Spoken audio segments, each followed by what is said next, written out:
So I haven't done an election prediction in about a week for the 2020 presidential election, which is pretty crazy considering that they're pretty much routine when it comes down to my videos. I partially blame that I was away at camp, but now that we are here in honor of the 2018 midterm elections, I've decided to pose Democratic senators against Donald Trump and just see how they would do on a presidential level. So I'm starting off with Senator Claire McCaskill. I believe I have done her before, and then I'm going to go into some other top names.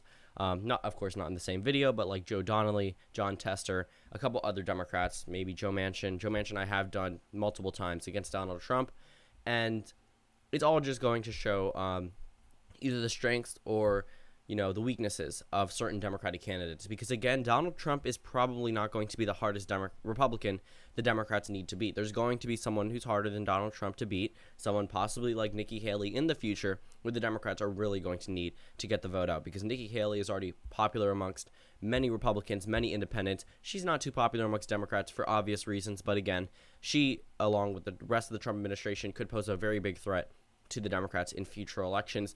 Donald Trump right now, I think this is the first time that the Democratic Party actually sees backlash against their party name and not just a certain candidate.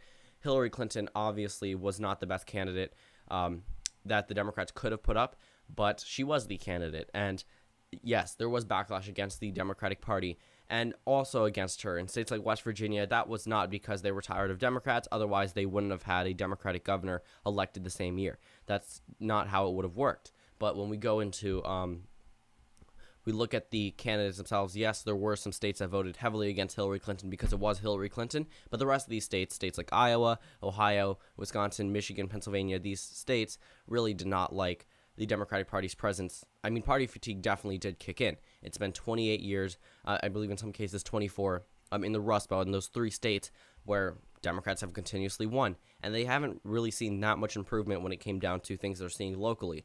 Again, Hillary Clinton was not the best candidate that the Democrats could have put up, but you can't ignore the fact that these areas were definitely tired of Democratic rule for a very long time, and they showed it in a number of backlashes against the president. Just they voted for him in 2012, so Democrats assumed that this would be safe against a candidate like Donald Trump. Donald Trump is probably one of the stronger GOP candidates, but he's not going to be the strongest against the Democrats. So he's about a pretty much accurate indication of a hard GOP candidate for the Democrats to go against. So obviously, if it was someone like Chris Christie, it would be a blowout for the Democratic candidate because of the fact that it is Chris Christie.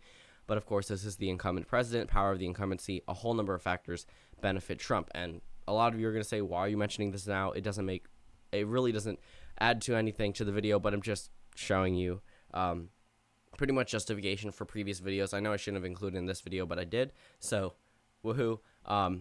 I'll probably put a timestamp down below in the comment section that shows when the video actually starts. So, I mean, you're not going to see that if you're already seeing this. But right into the video, we are going to start off by looking at the candidates' respective home states. New York is not going red. That's simple enough. New York is not going red. It's going to Claire McCaskill for obvious reasons. Since we're starting off, actually, we'll start off in the Northeast. We'll come down to Missouri because that one I actually want to talk about a little bit more than just filling it in a certain color. I'm pretty sure you all can guess what color that is. But we're going to start off with the safe states and look at the electoral map. So we have 182 electoral votes currently safe for Claire McCaskill, and of course 0 for Donald Trump because we haven't filled much in yet, but we can start filling in a number of these races, except for that 2nd district in Nebraska, as usual. Kansas, Oklahoma, pretty much the entire South would be safe for Donald Trump, including West Virginia and Indiana, even though they do have conservative Democrats, along with North Dakota and Montana. I'm not going to see flip in this prediction because, again, Claire McCaskill is probably not going to be able to appeal to the people in Montana, North Dakota, while simultaneously appealing to areas in the South and across over here, I guess, the Sun Belt, as it's commonly referred to. But we have 203 electoral votes currently, I guess, too close to call at this moment. I'm actually going to do this prediction using the leaning likely and safe and toss-up color scheme because I feel like that would be more of an accurate representation. I said representation twice, but representation of what we might see in an electoral map because people, yes, they see the electoral map, but I haven't really gone too in-depth when it comes down to margins. This is probably where I'll start, especially since we're talking about people that are going to be on the ballot in 2018 and not just possible figures for 2020. But go over to Texas. That one I see as likely for the Republicans just because of demographic changes and how it's pretty much been voting in recent elections. But we go up to Maine 2nd District. I see that one still as likely for the GOP, obviously Donald Trump. The state of Maine at large, I see narrowly going to Claire McCaskill, just holding on to the Democratic identity. But that first district probably actually would be safe, not drawing away too much from the Democrats. Otherwise, the entire state at large would go to the GOP. So 154 electoral votes for Trump, 185 for Claire McCaskill. Obviously, Trump is probably going to carry Arizona and Georgia. We're really not going to see Claire McCaskill being able to appeal to Georgia voters and Arizona voters and flipping a number of these Republicans. Yes, she could be classified as a conservative Democrat compared to her other colleagues in the Senate, but when it comes down to it, she doesn't really appeal as much as Donald Trump would in these states. There are very few Democrats who could take those Trump voters away because they better appeal than Donald Trump to them.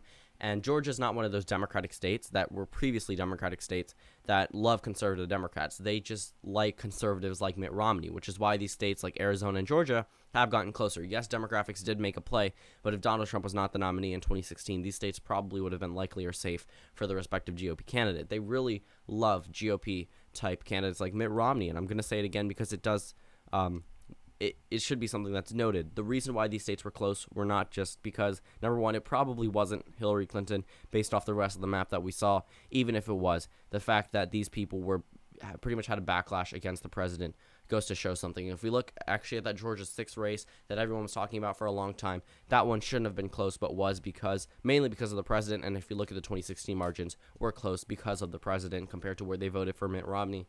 So the entire state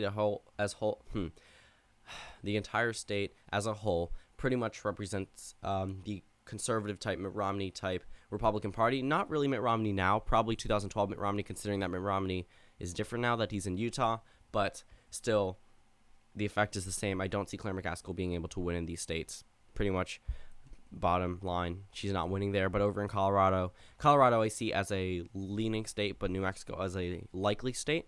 So that gives Claire McCaskill Colorado and New Mexico, but I really don't see Trump carrying Colorado against most Democratic candidates. We really aren't going to see that for a while, mainly because Colorado is shifting, even though it is shifting a little bit more to the right based on what we saw from 2012 to 2016. It's still not going to go to Donald Trump, especially someone like Donald Trump. Maybe if it was a Marco Rubio, possibly a Ted Cruz, but when it comes down to it, Donald Trump is probably not that candidate to appeal to people who overwhelmingly voted for Bernie Sanders in the Democratic primary and has been a reliably Democratic state since Obama. So we have 199 electoral votes for Claire McCaskill, 181 for Donald Trump. I'm going to make a characterization in her home state right now, Missouri. I see that one actually, that one could be leaning or likely in the Trump column, but keep in mind these Democratic conservative states are very conservative when it comes down to presidential election years. The only exceptions are possibly West Virginia and maybe Montana, but when it comes down to the rest of these races, they're not going to go for certain candidates in presidential election years. They definitely swing more right than they do in midterm election years, which is pretty interesting to say the least. But Claire McCaskill is not going to win her own state. She could do well, but she's not going to win. That's why I'm debating whether or not to put that one between leaning and likely, but she's probably still not going to carry it regardless, so the characterization doesn't really make a difference. Virginia still lands in the Democratic column as usual at 13 electoral votes, probably isn't flipping for a while. Ohio, I still see narrowly going to the president along with North Carolina. North Carolina is probably one of the swing states I point out all the time because it's not a swing state. It's just a state that typically votes Republican by a considerable amount compared to other swing states every election season. The only time it flipped was 2008 in modern political history, was 2008 when it flipped for Barack Obama by 14,000 votes. That's not a swing state. That's a leaning red state that somehow went to the Democrats like Indiana did, like Missouri and Montana almost did, like North Dakota possibly could have if Obama capitalized on there better. But still, North Carolina, I really don't see as a swing state unless there's someone who can appeal to female voters and African-American voters, and it's probably not Kamala Harris. So 224 electoral votes for Donald Trump and 212 for Claire McCaskill. Looking at this race, we're probably going to see a Donald Trump victory. He's on edge, and considering that I'm about to land Florida in his column, as I just did, he is getting very close to the magic number of 270 electoral votes. But that's not to say that a couple of these states aren't still going to go to Claire McCaskill. She's probably still going to make Minnesota a likely state, better than Hillary Clinton, because she's going to be able to appeal to them a tad bit better. But Trump is probably going to carry Pennsylvania, which puts him over the top. He'll probably carry Wisconsin.